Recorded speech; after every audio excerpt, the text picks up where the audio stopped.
Welcoming traveler. Get ready to level up in fantasy football.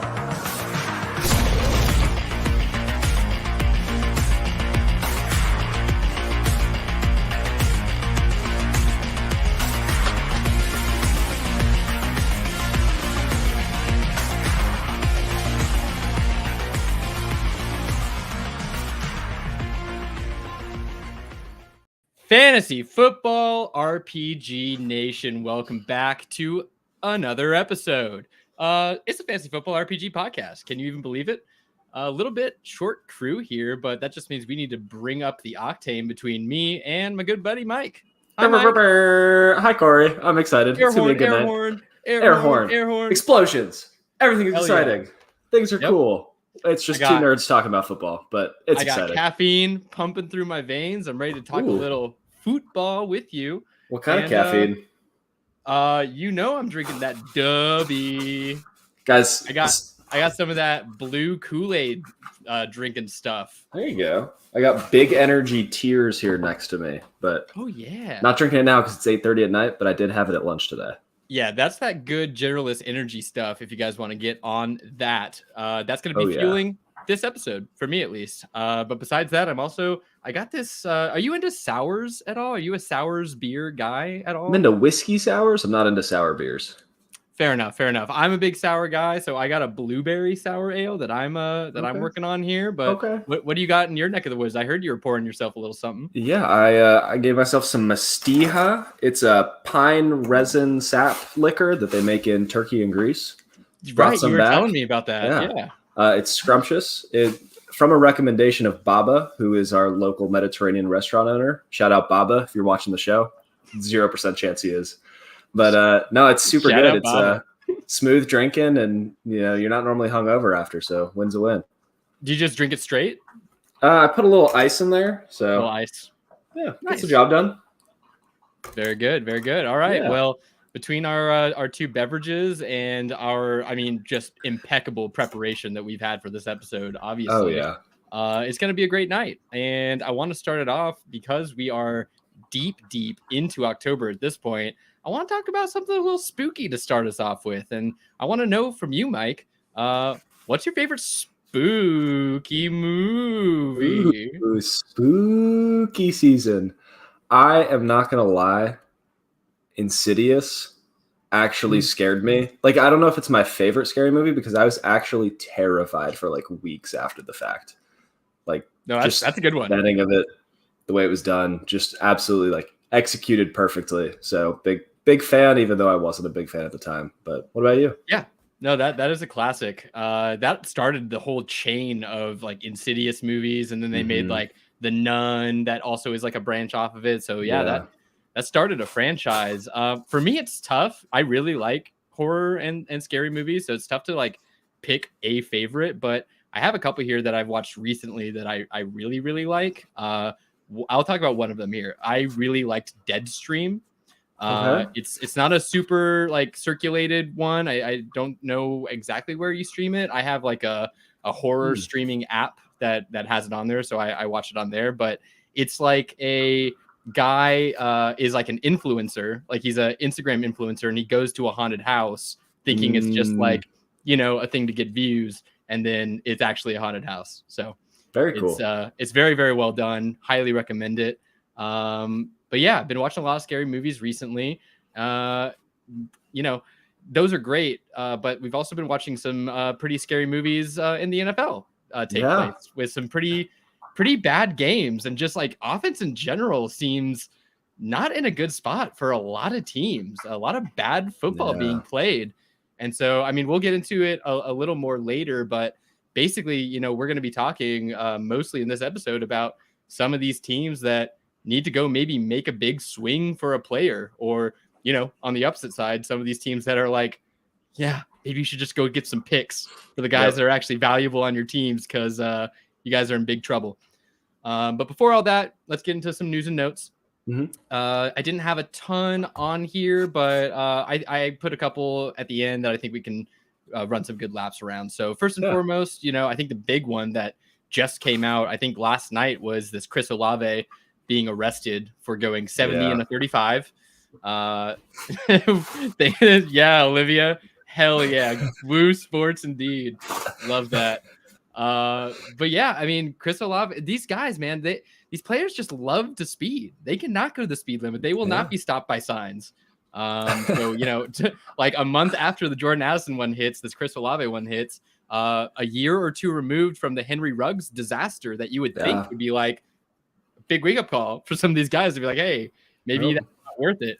But no, he gets arrested, and it doesn't seem like he, you know, put up a fight or anything like that. It looks like he went pretty amiably.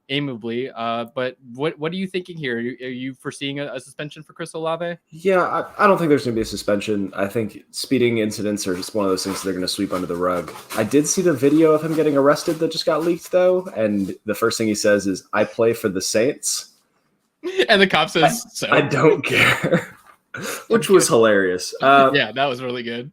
I think we need some context. Like when Jordan Addison got a speeding ticket and they said that he was taking his dog to the hospital, I was immediately like, I'm on board. But if Chris Olave is also taking Jordan Addison's dog to the hospital, I have questions. Yeah, I want to be clear, like on board. I don't know if I would go as far as saying I'm on board with the speeding, but like I understand, right? Like if I was in that position, had to get my dog to a hospital, like I might do something similar. I don't know. In that moment, you don't know, but like still going that fast, no good, obviously. Glad nothing like terrible happened in any of these cases. But I think you're probably right. I think probably no suspension, maybe a fine. But for the most part, if there's like not something on top of the speeding, like a substance or like resisting arrest, probably minimal NFL punishment. Yep, maybe a fine. Yeah. Okay. Well, that's good news for the Saints because they need him. They need something. They need something out there for their offense because it looked pretty bad. Derek Carr just going ballistic on the sidelines. Did you see his reaction when Chris Olave slowed down on that route? Well, he also threw the ball 7 yards out of bounds. Like the most out. Like you can't get mad at a guy for that. I don't know. Yeah. But I'm done talking about the Saints indefinitely. Yeah. Let's move forward then to talking about a much better team, the Arizona Cardinals. Oh God! Just to mention quickly that Zach Ertz did get put on IR. I don't know how much football this guy has left in him, man. He was looking pretty good, like all things considered. You know, torn ACL, coming back from injury at 89 years old. But yeah, he goes down again to a different injury, the quad, and this just happens, right? It feels like this is a pretty routine thing of players come back from ACL specifically and they injure their leg in a different way, probably due to, you know, all the rehab and everything else that they're trying to put on that one knee. But I guess this is all to mention a hopeful kind of maybe come out party for Trey McBride, you think? Everybody after tight end 5 doesn't matter to me, but yeah. Trey McBride. I'm on board. He's a great profile. His targets per route run is 7th in the league right now. Yeah. His going up. PFF. His targets per route is 3rd. His PFF grade is 7th. So he's crushing it. Just really, who's he catching passes from? Josh Dobbs or Kyler Murray? Either way, it's not exciting yet. But next year, wheels up. Well, it does. I mean, you say that, but Kyler Murray does. It seems impending that Kyler Murray will return. Hi, Jerry. Kyler Murray will return here in a few weeks, probably, is most likely. So is that, I mean, you say that's still not interesting, but I think it's more interesting than Dobbs, right? Yeah, it's more interesting, but I don't think you're picking him up and you're like, man, my tight end room is solved. Everything is great. Yeah. But yeah, it's definitely trending up. And if you have him on your dynasty rosters, you should be excited. Yeah, you talk about a tight end that might be exciting though.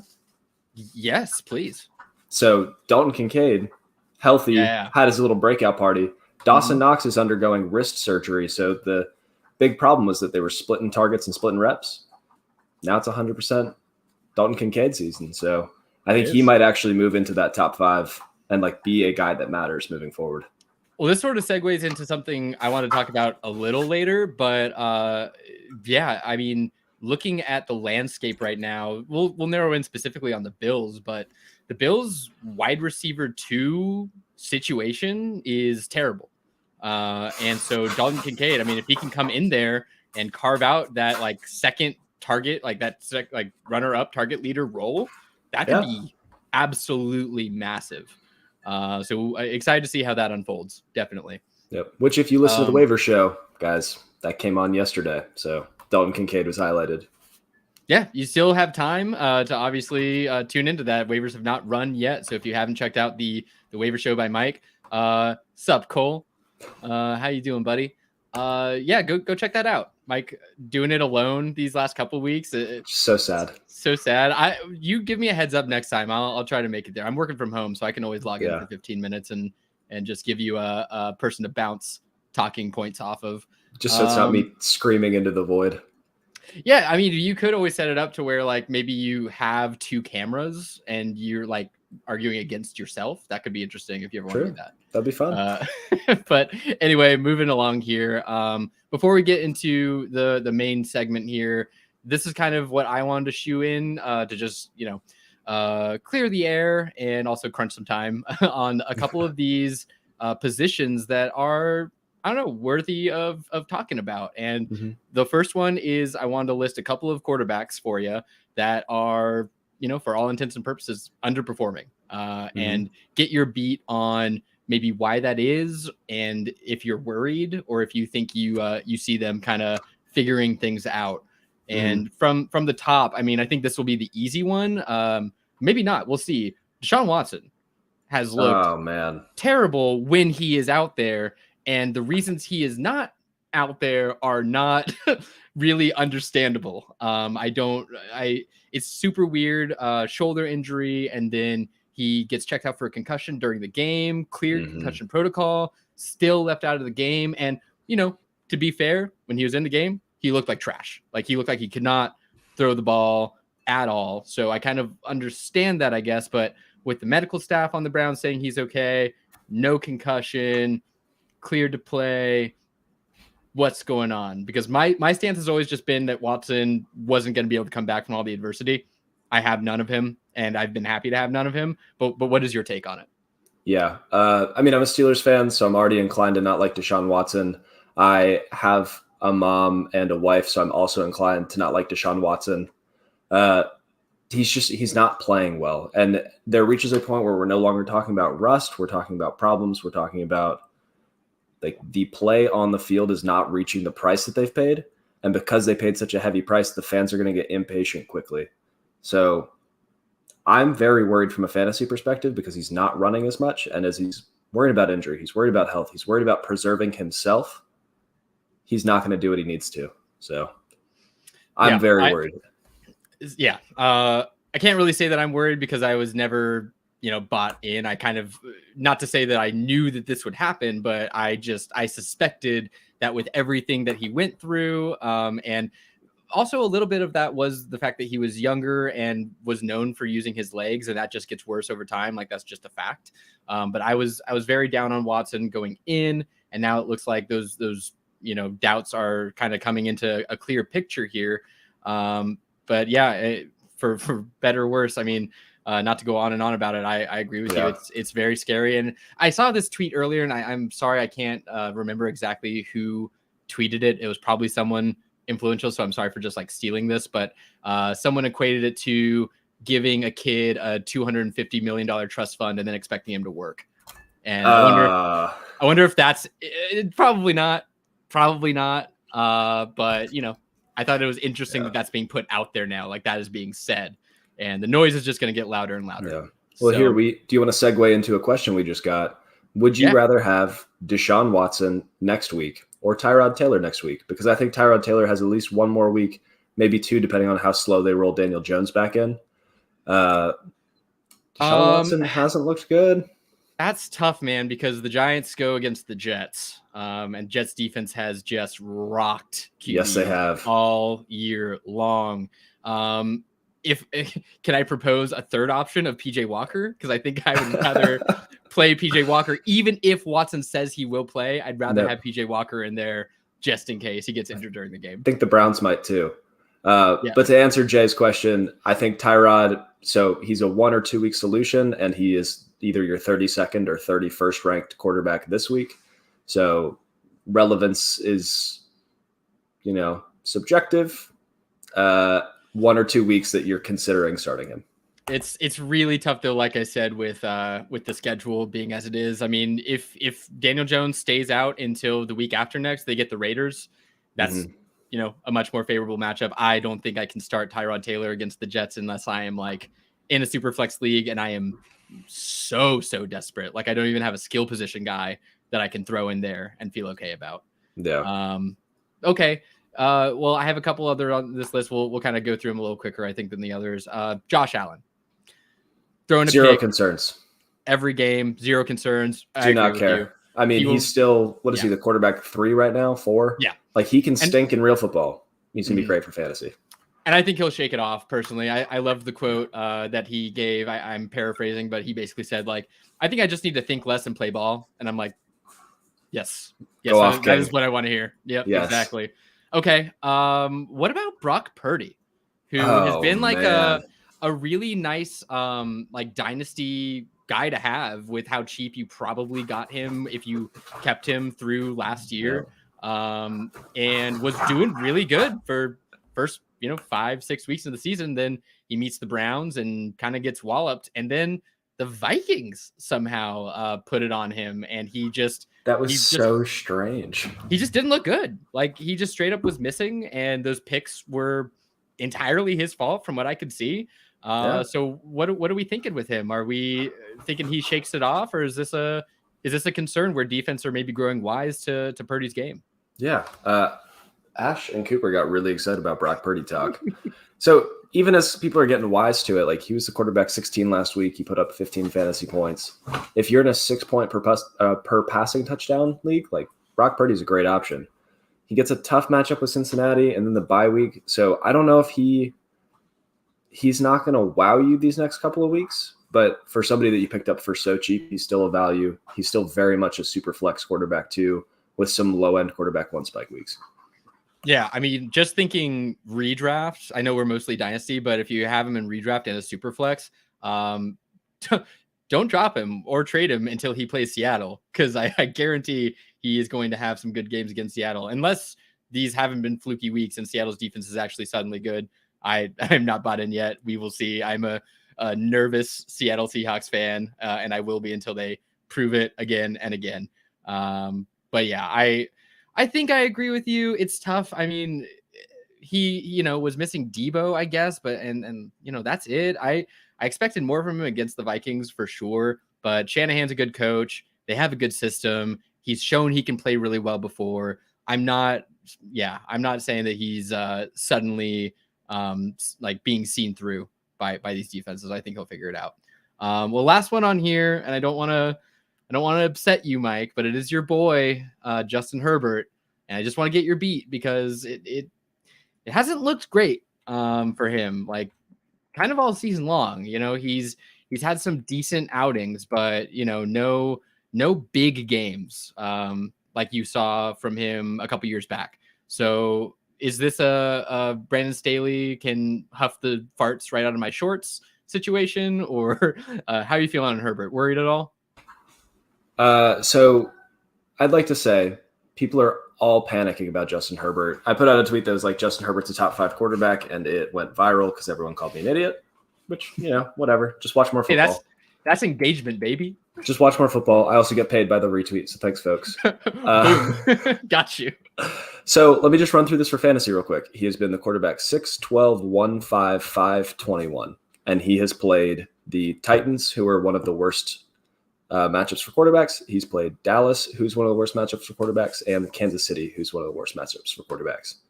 So when you go down that list and you're like, oh, shoot, like there's a lot of things to be worried about, he gets Chicago next week.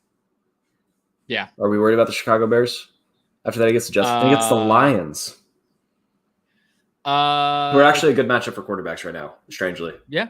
And he closes out the year with Denver, Vegas, Buffalo, Denver again. So there's room for optimism as the season ends, but even in tough matchups, he's been very usable, very startable. The play on the field looks a little questionable. He's turned into a one read and run quarterback.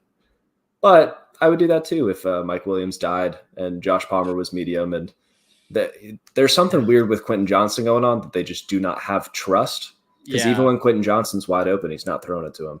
And Hello, Mac. Thanks for tuning in. Hello, Grant. Thanks for tuning in. Everybody that tunes in means a lot to us. Please like and subscribe. Help out the homies. I freaking love Grant coming in here. Go baseball. Hell yeah, brother. Go baseball. Love it. Yeah, okay. I definitely hear you. The rankings, I mean, he's still great. He's still a top option. It just sucks. Yeah, like you said, Mike Williams being out really sucks. And QJ, I mean, I won't keep beating the dead horse. He still has time. I'm not going to come out there and like victory lap and say like I told you all QJ was bad and he will be bad, but part of that lack of trust might be because he's kind of bad. But yeah, we'll see. We'll see how that all unfolds. But okay, the only other thing I had on here before we really get into it, which to be honest, like this main segment is a lot of fluff, so I feel like we can kind of go through a lot of it pretty quickly. But I guess we'll see. But before we move to that, I wanted to switch to a different position that's been having some trouble, and it's the wide receiver twos. In general, have been bad, just around the board. Like NFL wise, sure, like maybe not, but fantasy wise, the wide receiver twos on any NFL team have not been good. I was looking through just the list trying to find a good one, and I was like, Tank Dell, is there? I mean, look at the list. I mean, Olave, not Olave, sorry, Devonta Smith, Jalen Waddle, T. Higgins, Gabe Davis, Calvin Ridley. They've all stunk really, really bad, like unstartable levels of bad. So I guess I want to get your beat on it. Like, is this just like a weird trend that we're going through right now? Or like for some of these guys, especially the guys that you took, like Higgins, where you're like, okay, yeah, he's a wide receiver 2 on his team, but he's a wide receiver 1 in fantasy. He hasn't been. So what are your thoughts? Jacoby Myers, I love that Josh pointed that out because, to be honest, he didn't make my list because he's the wide receiver 1 on the team. Like, it's weird to say, and I don't like it, but they looked Devontae Adams' way like 8 times to start out that game this last weekend, and then he wasn't used entirely in the second half, inexplicably. So, like, that's the only reason why I didn't put him on here is because Jacoby has been like their wide receiver 1. But yeah, Mike, I want to get your beat on this, your thoughts on the wide receiver 2 landscape right now. Yeah, I think there's a lot of teams where we kind of forecasted and expected this wide receiver 2 to be fantasy relevant, whether it's Devontae Smith, T. Higgins, a lot of the names that you just mentioned. And it's just that the passing volume has gone completely to the wide receiver 1 of those offenses. We're talking about A.J. Brown being on a historic pace. We're talking about Tyreek Hill being on a historic pace. We're talking about the Bengals stinking, which is just unfortunate. So whenever all of those targets get funneled to one player, like obviously the wide receiver 2 is going to hurt. But I think over the course of the season, that's going to even out a little bit. When we look at the Jaguars, we talk about like Christian Kirk versus Calvin Ridley. Like those target shares are eerily similar. The difference has been Kirk has been converting his and Ridley hasn't yet. And Ridley's been making some crazy catches. It's just like his heel will come down out of bounds or the ball will barely fall out of his hands. Like they're just a little bit of luck, a little bit of skill. I think over the course of the season, you'll see those 2s that we expected come a little higher. And some of those 1s get pushed down a little bit. Phrasing. Puka Nacua is the wide receiver 1 on this team. So that's cool. Yeah. I mean, I was expecting a little bit of, I don't know. When Cooper Kupp came back, I was like, okay, Puka is going to obviously lose targets to Cooper Kupp. He's back, baby. Yeah. And he comes out that first game, looks awesome. Puka doesn't look that great. And then last week it happened. I'm like, oh, it's just going to be, is it going to just be a flip-floppy, like alternating like week to week who the actual wide receiver 1 is on the team? Because that's super annoying. But well, it's that. And then also Tutu Atwell and Van Jefferson and the rest of the receivers, they just all died. Like it's Puka, it's Cooper Kupp, it's the running back, whoever that is that week. And everyone else gets like 4 targets between the 7 of them. Well, I mean, speaking of dying, like the wide receiver 2, if they aren't bad, then they have died. Like Deebo Samuel hurt. I'm calling him the wide receiver 2 versus Ayuk because obvious to me. Hopkins, like if you're saying that Burks is the wide receiver 2, sure, but Burks hasn't been there either. Who's the wide receiver 1 in Tennessee? Yeah, I don't. Yeah, exactly. The Chargers. Brandon Cook / Michael Gallup. Neither. Like No, Michael Gallup had 10 targets and turned that into 4 catches or 3 Yeah. catches. Deontay Johnson hurt. He's back. Mike Williams hurt. Yeah, okay. He's back now, and I'm glad to see that. But I'm just saying, like, through the weeks that we've had here in fantasy, wide receiver twos, if you drafted them, have hurt your team putting them out there. So it's just a weird thing. I think you're right. It'll probably end up evening itself out. Yeah, Cole, we guarantee wins here. You listen to our show, absolutely. And if you don't win, message our FFRPG Water Bets on Twitter or on X. 100% him. And also Cole plays, he's saying this because he plays in a league with me. So, does he play against you this week? I don't know. I'll have to check later. But Cole, you're going down if we do. Otherwise, I hope you win. All right. Well, that is the end of what I had here. Not sure if you had anything off the top of the dome, Mike, but if not, why don't we, do you want to fantasize a little bit about some NFL trades? Trade deadline is so exciting. So for those of you that don't know, trade deadline is on Spooky Day. It's spooky season right now. Trade deadline is on Spooky Day. So next week we're going to be live. We're going to be doing some drinking things. We're going to be wearing costumes. It's going to be the Spooky Cast. Get excited. But while that's happening, there are going to be deals breaking across the league, and we're going to try to forecast what we think is going to be on the move and where our perfect fit for them is. Whether or not they actually go there, I'm sure the Eagles are going to just trade for all the best players by trading a 2027 bag of chips. But we can dream. Yeah, it's just kind of what they do, right? Expecting, Derrick Henry and Saquon Barkley to end up as Eagles. That'll be really fun and cool and awesome and fun. And T. Higgins and Puka Nacua. Yeah, all these guys. Okay, so yeah, let's get into it. I mean, I put together a list that, the way I put this list together was I looked at the bad teams, the good players they had, and sort of went by like who is already been rumored and who is like kind of more likely than others. Okay. I included a couple on here that are like probably long shots, but still maybe fun to talk about.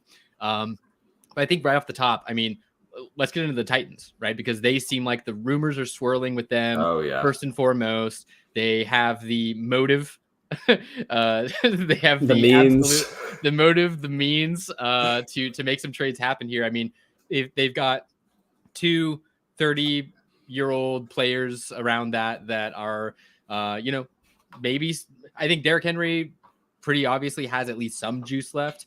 Not so sure about DeAndre Hopkins, but let's start with Henry first because it's already been rumored that they are like working with him to try to get him to a contender team.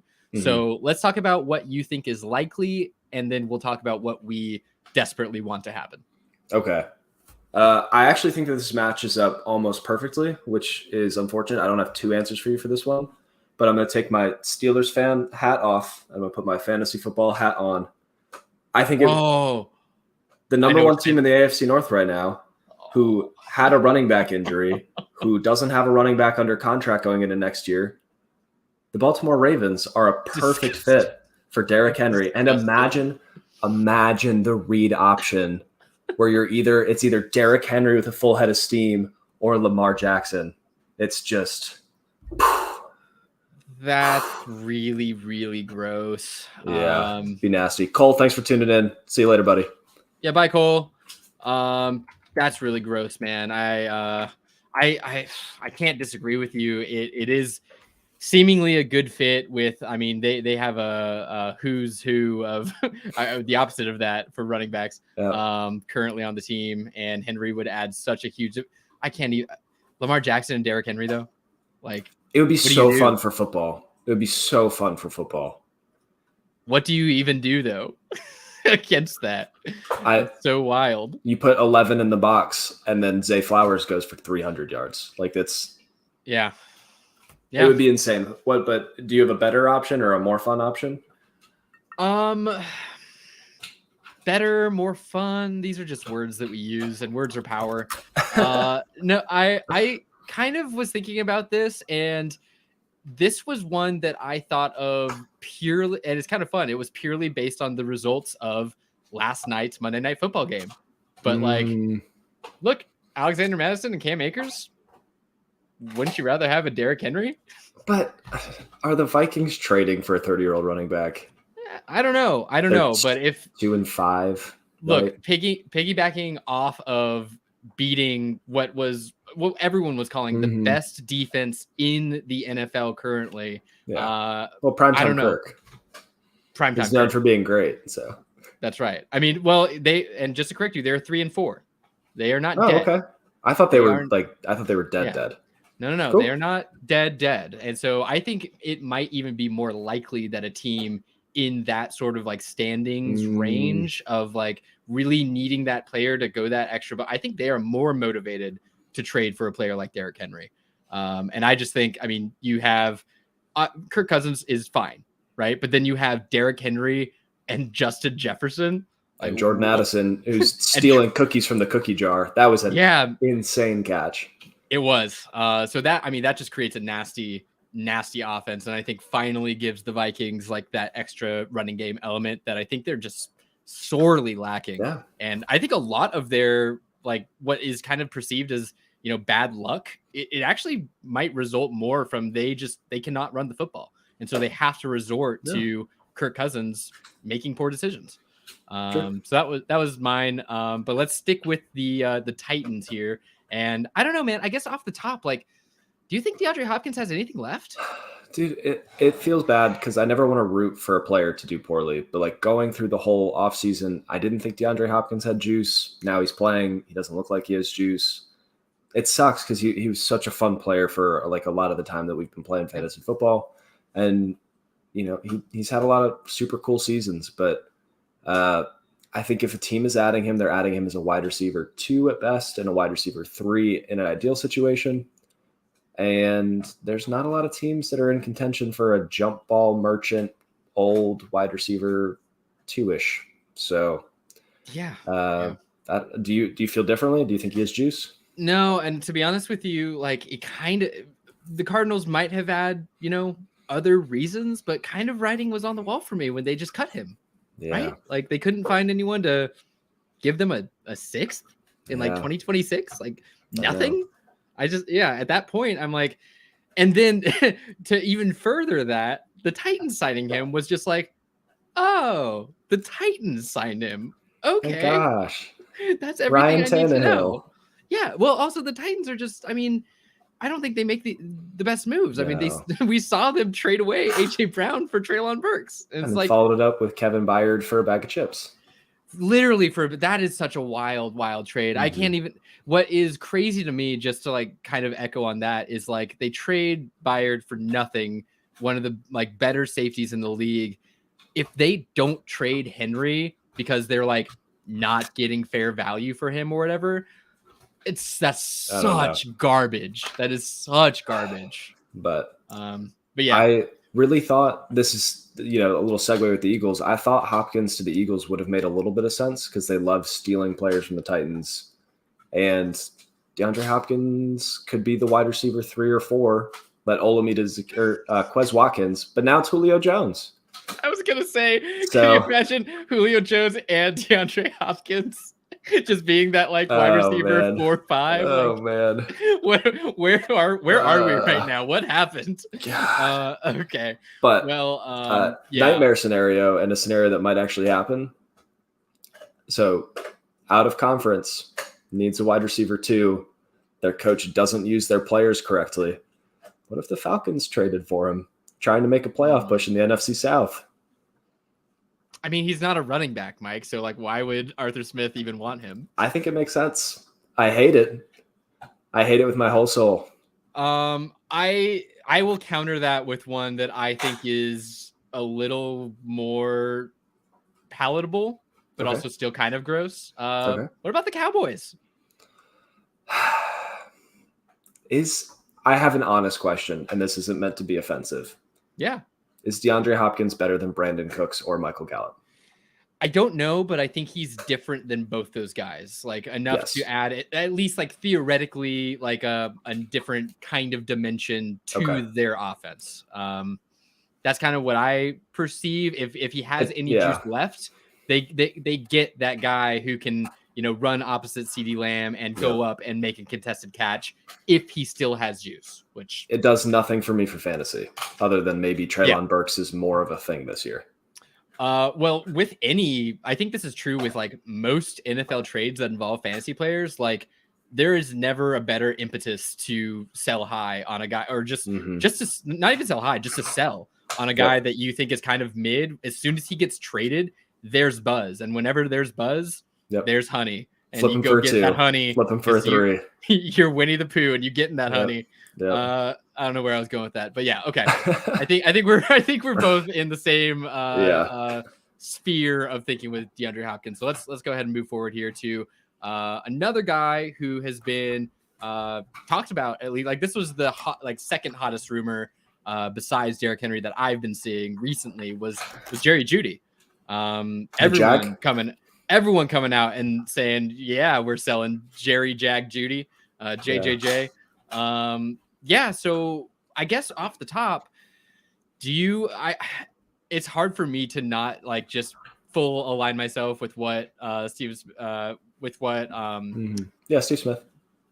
thank you, was saying about Jerry Jeudy, because I've just never been on him. I was always in that draft class. I was like, it's CeeDee Lamb or nothing. Like there wasn't ever a division between him and Jeudy for me. So I don't have any, and I'm happy to not have any. What do you think about Jerry Jeudy, just generally speaking? I think Jerry Jeudy is better than a Jag, but worse than a difference maker for an offense or a fantasy team. With that, I think that a good place for him to go would be the Carolina Panthers. They have a young quarterback that needs somebody to grow with. Oh, I love Jerry Jeudy's disgruntled. Adam Thielen is somebody that can mentor Jeudy because they're both known as like route running pros. And now he gets to learn from himself in 10 years, if all goes well. So I think that makes a lot of sense for a lot of different reasons. And hopefully they can get him on the cheap and give Bryce Young a reason for hope. I love that pick. And I was searching for any to counter you with, but I think that's it. I think that's the best place he can go. He can mature a little bit, maybe with Bryce Young, give him that, motivation to build that like chemistry, get him just in a fresh set of threads and see if he can actually rise to the first round draft selection that he was. I think that's the only avenue that the Panthers have to get a premium playmaker is a disgruntled, I'm going to say star, but I don't think Judy's a star, like a disgruntled star wanting out of their situation. So, the only other one that I think is like kind of interesting would be in the same division. So I don't see it happening, but I was going to say like the Browns maybe, because they don't have a wide receiver 2 at all, really. I mean, it's the same conference. It's not the same division, so they'd probably be fine. Yeah. But dude, the Browns are like, they're out of money. Yeah. Does Jeudy want to go there? Yeah. Do people want to deal with the Browns after they broke the quarterback market? I feel it. I think you nailed it with the Panthers. So let's move forward here. This is where, for me, it just gets a little dicier in terms of like I haven't seen the clear smoke. Most of these guys are like either it makes sense or I would just like it, or like we could sort of extrapolate from, well, it could happen. So the first one here that I have is Devontae Adams. Because I mean, the Raiders pull out like a couple wins to keep them like in the rate. They're 3-4, which is like, if you have watched all the Raiders game and then you saw that they're 3-4, I think you're a little bit surprised if you don't watch like through the entire games. But Adams has multiple times now come out as being disgruntled with how the coaching is, with how the offense is.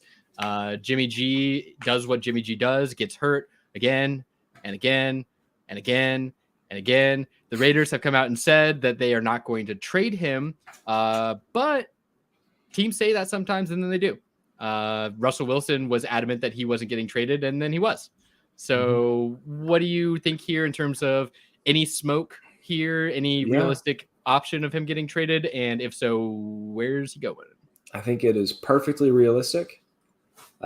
He's an aging player. on a team that is trying to like figure out what their identity is and has found a very viable option in Jacoby Myers that they just have decided to lean on. Can I just say, I think they might know what their identity is, and it's next year, maybe. I think that's the identity. Well, they're 3-4, and well, they're in a very tough division against all odds. Against all odds, they're 3-4. No, so I think if he does get dealt, there's a couple of options. Nobody's paying the same premium that the Raiders paid to get him. Yeah, I need to make that abundantly clear. What a mistake! God. And then they let Derek Carr run away. Right. Just terrible. Just terrible. With Derek Carr leaving, the reason Davante Adams came to Las Vegas was to play with Derek Carr. The Saints they're in a terrible division, and they refuse to acknowledge that they need to rebuild. The Saints have been mortgaging their future since 2005. So if they can find a way to make it happen, I could see them being. This is what I think should happen. This is what I think they are dumb enough to do. I could see them continuing to mortgage their future. They try and get Davante Adams, make a little bit of a playoff run, get knocked out in the wild card to the Cowboys.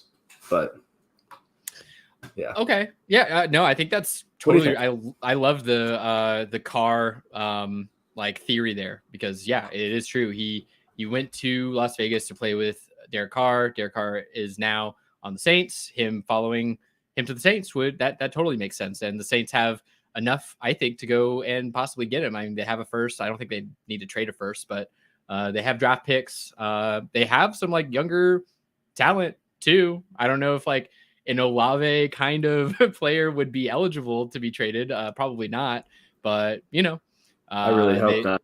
Yeah, I really hope not too. But I want to go even further into the water slide of like the QB element here, and I want to talk about a QB that might be coming back from injury at a record-setting pace. And it is a QB that made Davante Adams very, very, very good for fantasy. And that's Aaron Rodgers on the New York Jets. I mean, Garrett Wilson is awesome. He's fantastic. They don't have a second element in that receiving game at all for Aaron Rodgers to come back to. As much as he likes Alan Lazard and Randall Cobb, those are not guys that are going to win a Super Bowl. Aaron Rodgers reuniting with Davante Adams on the Jets. Who says no? Mike, it sounds like you say no. I say no, because Aaron Rodgers isn't coming back this year. They're not going to make a trade for a possible next year when they're trading for a player like this. And are you saying that because are you trying to coax Aaron Rodgers into coming back sooner by saying that? Because you know how much he loves doubters. Yeah, I know. He hates or loves the doubters because they fuel him. Loves them. Yeah. But Cam Akers came back in record-setting pace, and that was still, 6 months, 7 months? Yep. And he's a 22-year-old at the time? Yeah. Yep. Aaron Rodgers isn't coming back in 2023. Okay. Yeah. I can't argue with you, right? Because science and medicine says you are completely correct. I do like to call out, not at the trade deadline, maybe as we're looking at next offseason, if Adams is still in Vegas and is disgruntled. Can I give you my maybe more realistic one that would be very, very cool for fantasy? If I said no, it'd be a bad podcast. What do you think about the brand new Detroit Lions? I don't hate it. That's the trio right there. Are you kidding me? Amon-Ra, J-Mo, and Davante freaking Adams. I actually think that's like the perfect wide receiver room without Super Bowl without cheating. Room. Obviously I would rather have like Justin Jefferson, AJ Brown, and Jamar Chase, but that's not a realistic thing. Right. You could have that. Yeah. Davante Adams, Amon-Ra, because I like that. Do we think the Lions are bold enough at the trade deadline? And what do you think they would have to give up to get him? Well, I want to say what we do know, but what we think is true is that they have been shopping around for that player to take them to that next step. That has been reported. It's been reported, I think specifically they're looking on defense, which makes sense given the tremendous loss they had against the Ravens. But I think that it's still in play here. And what they'd have to go get him, what they'd have to give to get him. I don't think like a terrible amount. Maybe like a pair of seconds seems like pretty reasonable. Yeah, and that's not bad. Yeah, I support it for a chance at not just an NFC Championship, but maybe go into a Super Bowl. I think they pay that price. So cool. Yeah, wanted to shout that out. Oh, Adams would look so dope in Lions blue. Are you kidding me? That would be awesome. Also, think about how mad Packers fans would be. The revenge. I didn't even think about the revenge narrative. Oh, that's spicy. I like that one a lot. Okay. Cool. Well, let's go ahead and keep trucking here. I got, handful of names left. I think I actually have like 6 names left, so we could keep this going till the end of the show, I think. Yeah. Let me see here. Do you want to go with it was really tricky for the QBs, right? Unless you have one from the top of the dome. I just don't see a QB getting traded at the deadline, like a starting QB. Doesn't seem probable. I have a quarterback that I do think could be traded, and I think is realistic. Let's do it.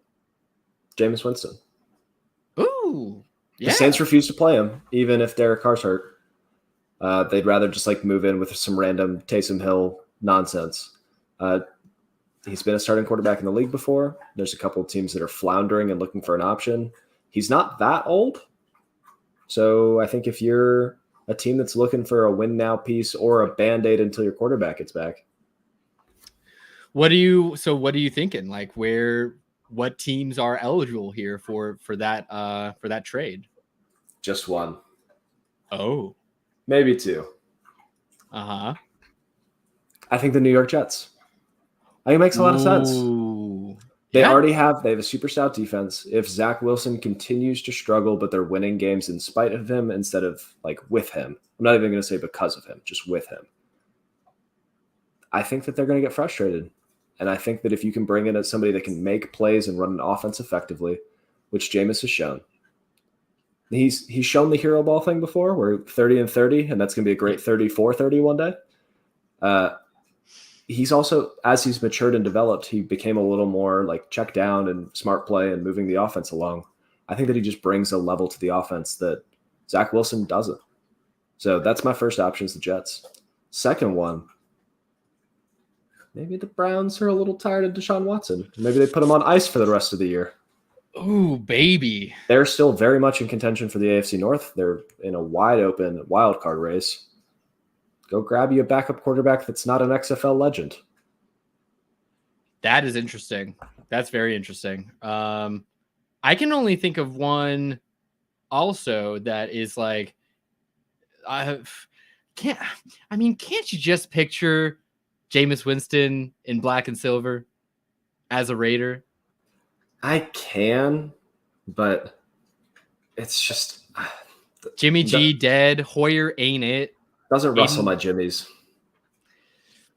Okay. Yeah, I mean, I feel it. I don't want really anyone to go to the Raiders, personally speaking. So I get it, but at least he would have Adams, and he would be the starter there. Every time Jimmy G goes down, they have a guy that is at least capable of winning games, which is often. Yeah. I support it. I'm not in love with it. It just doesn't, Yeah, I get you. Yeah. It's a little gross calling anyone to go to Las Vegas, but it's where dreams go to die. Yeah, in more ways than just football. Yeah. Cool. Yeah. I've definitely had people in my life that have like eloped to Vegas and stuff, and none of them have worked out, surprisingly. Oh, gone. Weird. Yeah. So weird. Okay. Well, let's keep on trucking along here. Besides that, I mean, I had on my list, I don't know if you want to talk about Kirk Cousins or Justin Fields. I don't think either of them are I think they're the longest shots, especially like if Kirk Cousins would have lost last night. Yeah, I think we could have that our like conversation, but him winning against the Niners, I think he's going to stay. He has a no trade clause also that he's already said he's not going to waive. So probably not worth speaking about. Let's talk about a guy that we talked about a little earlier, who again, long shot.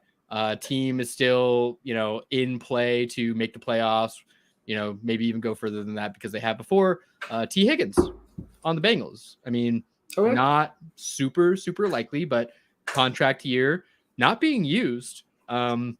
Even after the Joe Burrow injury has kind of subsided, so it seems, he has just not been a huge part of the offense besides like one game this year.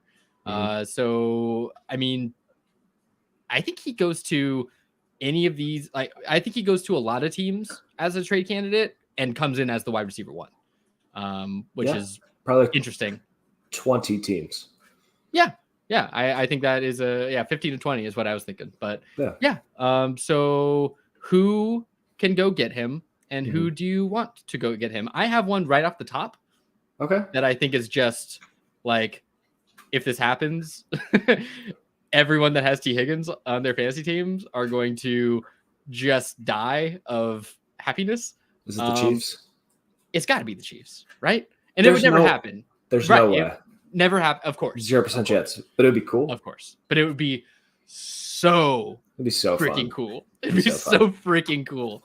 It would never happen. They're rivals. Yeah, can't happen. But what's do you have one that is a little more likely, maybe? No, so what's tough with this is that the Bengals need to decide what they want to do with their future. So they think they're a contending team, and they're probably a contending team. They have a top 5 to 10 quarterback in the league. They have a bunch of the best weapons. Hi, Maggie. Tell Tennis Nick I say hi. There's just a whole slew of people that they have to compete on that team. Yeah. I can't see them folding it in. This is why the NFL needs to move the trade deadline like 4 or 5 weeks down the road. Definitely agree. It's so early in the season. Like they're way teams, early. Like we're talking about teams that are 3 and 4. We're talking about teams that are 2 and 5. Like if you're 2 and 5, you win 9 games. You're 11 and 5. Yeah. That's a great season. Then you got one more game because there's 18 weeks now. So no, I completely agree. I don't see him getting moved. Yeah. If he does get moved and there's a place that I want to see him go, I'm thinking out of conference because I just don't see him sticking interconference. I don't see the Bengals GM letting him stay in conference. And then when you look in the NFC, like there's a lot of stinky teams in the NFC. Yeah, not a lot of teams that pop out to me either that like are in contention and really need a T. Higgins level of a wide receiver and would go get one. Like, could be another sacrifice to the Panthers. Yeah, in the same vein as Judy, I was actually going to echo and say like, previously when I talked about like the Cowboys or the Lions, it's like it adds that like extra dimension of their offense that they kind of lack. It's kind of a similar, like T. Higgins is kind of like a like DeAndre Hopkins like dichotomy of player. They're large, they're physical, they contest catch. But yeah, looking at the NFC, there's just besides those teams, there's not a lot. I mean, if the Packers really think they can like with Jordan Love and really dig in, and I mean he would be the clear guy there. And I think honestly having Christian Watson as your wide receiver 2 and then like the Dubs Reed as your 3-4, that makes for like a pretty good wide receiver core in my opinion. But I mean how funny would it be? It's a family-owned organization. So how great would it be? They after Aaron Rodgers leaves, then they go get a T. Higgins level player. Yeah, that would be perfect. Yeah. There's just not a lot of fits going around the league for a T. Higgins level of player because he's going to be too pricey. Yeah. And speaking on like the price, like you just mentioned, that's coming up, right? Like this is contract year for him. I guess, don't want to go into this too deep, but like, do you see the Bengals paying him and like extending him? Okay. I do. Okay. I think that they continue to pay their best players and then they continue to hurt on the rest of their roster. And they're going to be one of those teams that has a couple of chunks in the armor. Like the Steelers spend billions of dollars on their defense and then they line up Chuk Sikora on offense at the right tackle. So absolutely brutal. Okay. Yeah.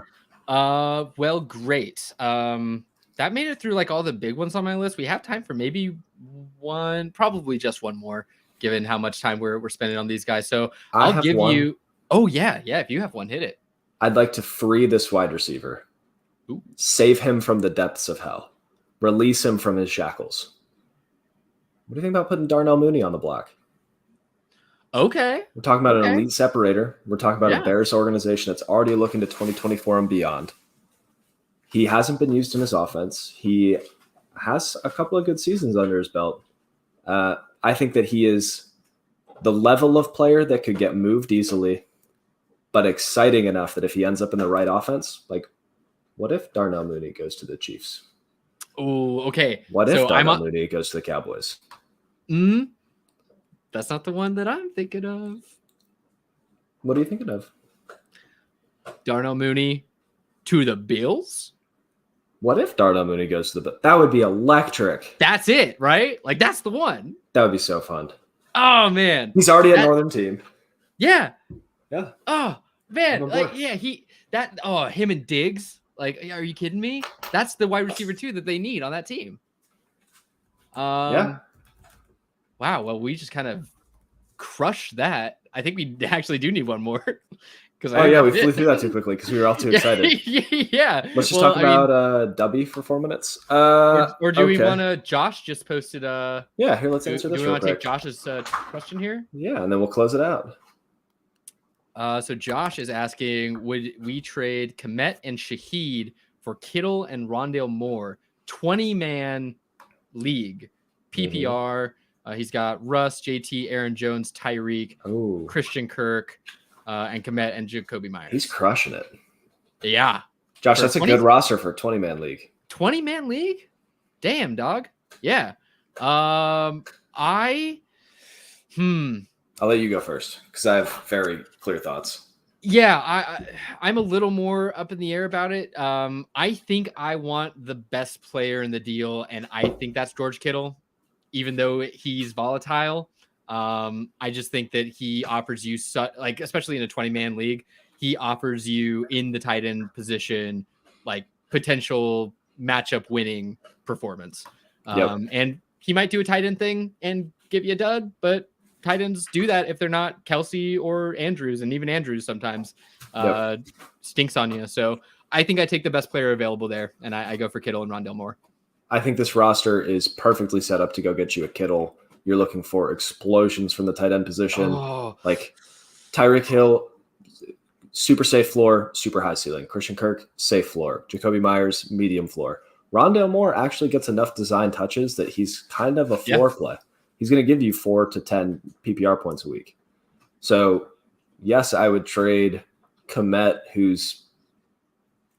doesn't wrestle my jimmies. He's had one good game. Basically, he doesn't get the juices flowing. He's not that guy. And Shaheed is medium. Like Shaheed will put up points in your flex, but Shaheed will give you spike weeks that aren't nearly what Kittle will give you, and he'll give you way more zeros. So, yeah, I mean, just looking at the rest of your team here too, like when are you gonna really start Shaheed? Like, I don't really see you needing that very often with your like main core here being what it is. I think that's a smash. Yeah, Josh. Hope this answers your question. But Corey, you got anything you want to tell the good people at home before we get on out of here? Yeah, just that, I love you guys. Thank you for tuning in. You are what gets me up in the morning. And I look forward to this season has been insanity, and I look forward to 10 more good weeks of it. And really happy that we got to talk together, Mike. It brings me back to that episode that I had you on that one time where it was just me and you talking some Kadarius Toney and some Andy Reid. All you ever need. What about you? I was gonna say I want to echo what you said. We like every time that somebody subscribes to the show, every time somebody likes something, like we get a little ping on our phone, and it means so much to us. So please subscribe, comment, share it with your friends, tweet it at your mom, like whatever you need to do. If you like the show and you want to support us, just like and subscribe, or buy some Dubby. Yeah, but like and subscribe. That also supports us. But yeah, like and subscribe. And I opened up my my YouTube today just to get the show ready and stuff, and I saw 50 subscribers on there, and I almost pooped my pants. Only 50 to go to get to 100, and then we're doing that giveaway. That's just wild. I don't even know 50 people. Yeah, you do. You're in but- 50 leagues with 10 people. We don't even have Yeah. a quarter of our leagues subscribed. No, I just really liked that joke. But as always, guys, like I said, thank you so much for tuning in, and we'll see you next week. Bye. Bye-bye.